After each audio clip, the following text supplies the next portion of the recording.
The Delhi High Court has refused to hear IRS officer Sameer Wankhede's defamation case against the web series The Bads of Bollywood. The court ruled that it did not have territorial jurisdiction to hear the matter. Justice Purushendra Kumar Gaurav held that the plaint must be filed before a court that has proper jurisdiction. The court returned the plaint and allowed Wankhede to approach a competent court.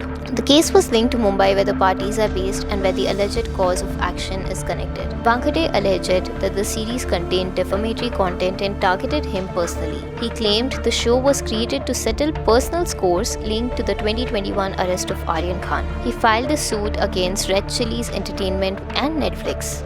He sought removal of certain scenes, an injunction, and 2 crore rupees in damages, which he said would be donated to Tata Memorial Cancer Hospital. He also objected to a scene showing a character making an obscene gesture after saying Satyameva Jayate. He argued that this violated the Prevention of Insults to National Honor Act 1971. The production house and Netflix defended the series as satire on Bollywood. They argued that Wankhede was engaging in forum shopping by approaching a Delhi High Court despite Mumbai links.